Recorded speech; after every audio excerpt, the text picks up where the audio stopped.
Ici on est sur la commune d'Aincil. Nous allons remonter cette petite grotte dont on voit l'entrée ici.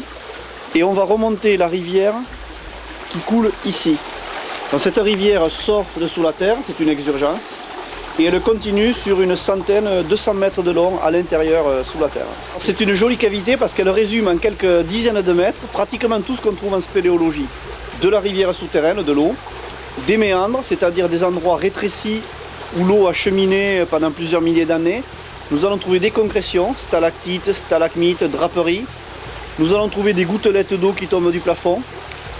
Nous allons trouver des cascades. Et la seule chose qu'on ne va pas trouver ici, c'est des puits remontants ou du puits descendant avec des techniques de corde. C'est une cavité dite horizontale. Toutes les grottes, la quasi-totalité des grottes dans le monde sont creusées dans le calcaire. Donc c'est l'érosion de l'eau plus l'érosion chimique due aux pluies acides qui ronge les roches souterraines pendant des milliers et des milliers d'années. Donc ici nous avons l'eau qui a coulé, l'eau chargée de calcaire en surface qui a percolé, qui a traversé les couches. Et ici avec le changement de température, l'eau s'évapore et le calcaire précipite en surface. Ce qui fait ces petites formes très jolies, ça s'appelle des gours, des mini-gours. Voilà. C'est une des zones les plus caractéristiques de la grotte. Quand on fait de la spéléo, on aime trouver des trucs comme ça, des endroits jolis comme ça.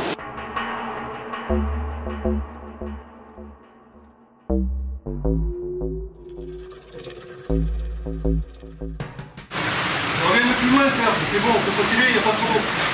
On va pouvoir passer toute l'équipe? On pourra continuer, le niveau de l'eau est bas, ça va, on peut y aller. On va continuer alors.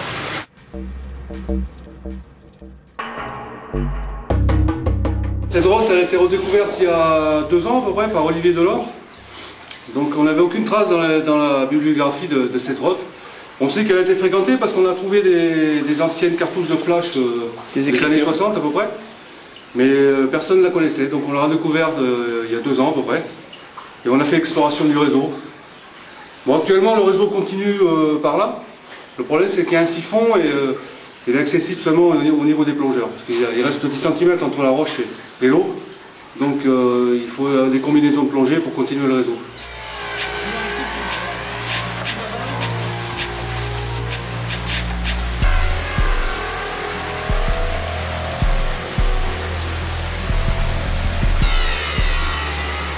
Au Pays Basque, au moins celles que nous connaissons, toutes les grottes sont un peu sur le même schéma, c'est-à-dire des creusements dans le calcaire dus à l'eau, à l'érosion.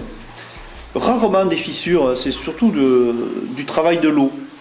Alors tant que l'eau est présente, on parlera de grottes actives, avec une rivière souterraine. Et lorsque l'eau a été évacuée dans les niveaux inférieurs, on parlera de grottes fossiles, avec des traces d'habitation humaine ou des traces d'occupation par les ours ou par les animaux sauvages.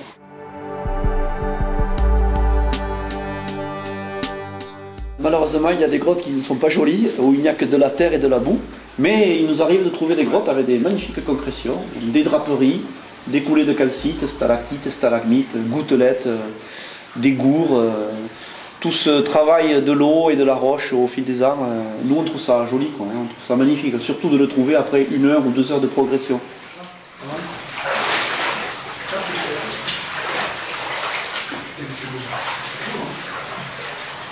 La spéléo est vue sur son côté dangereux, sur son côté accident, parce que les médias focalisent énormément dès qu'il y a un accident spéléo. Nous, on sait que statistiquement, la spéléologie, donc comme je l'ai dit tout à l'heure, c'est pas un sport dangereux. C'est un sport à risque, mais c'est pas un sport dangereux. Si on accumule toutes les heures de pratiquants et de pratiques dans la France, il y a très peu d'accidents.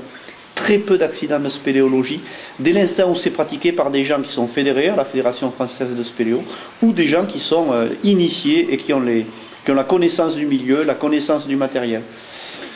Donc, non, on peut, enfin, vraiment, j'insiste, c'est pas un sport dangereux. Et ce qui est intéressant surtout au niveau de la spéléo, c'est qu'il faut savoir que c'est quand même la seule activité où dans un rayon de 100 km autour de Bayonne, on peut découvrir des terres inconnues. C'est-à-dire que c'est un peu la recherche au niveau du club, on cherche des nouvelles cavités, des nouveaux réseaux, et c'est ça qui nous fait avancer en fait, trouver des nouveaux réseaux. Dans la spéléologie, il y a 2 aspects, moi je dirais il y a 2 aspects principaux. Il y a le côté ludique, promenade, amusement, où on arrive à faire des sorties entre copains du club, entre membres du club, uniquement pour le plaisir de la visite et la beauté du paysage. Ça, c'est le côté ludique. Mais après, il y a le côté aventure, le côté exploration, le côté recherche, le côté engagement dans la spéléo, où on part à 2 ou 3 personnes ou 4 personnes bien expérimentées. Là, on peut avoir une charge de 10 ou 15 kilos chacun et on descend dans une grotte qu'on ne connaît pas. Et on va rechercher des passages, on va éventuellement dégager des rochers pour se frayer un chemin. On va nous-mêmes planter les spits, enfin les amarrages dans la roche pour descendre dans l'inconnu. Donc si vous voulez, il y a le côté exploration, le côté aventure humaine qui est très très chouette dans le milieu spéléo. Et si en plus c'est joli, c'est magnifique. S'il y a des gens qui sont intéressés par l'activité, ou au moins découvrir l'activité, il faut savoir que le club Laïs Mendy et le comité départemental de spéléologie 64 organisent, comme chaque année, dans le département, les journées nationales de la spéléologie. Ça va se passer le samedi 4 et le dimanche 5 octobre. Rendez-vous place de la mairie de Saint-Jean-Pied-de-Port, où là il y aura énormément de cadres spéléologues du département, des gens très expérimentés qui vont encadrer des débutants, des enfants à partir de 10 ans. Il y aura 3 grottes à découvrir, notamment celle-ci, où on est actuellement. Et là, ce sera gratuit, ce sera assuré, couvert par la fédération. On prêtera le matériel d'éclairage à tous les candidats. Et ça démarrera vers 10 h le samedi matin.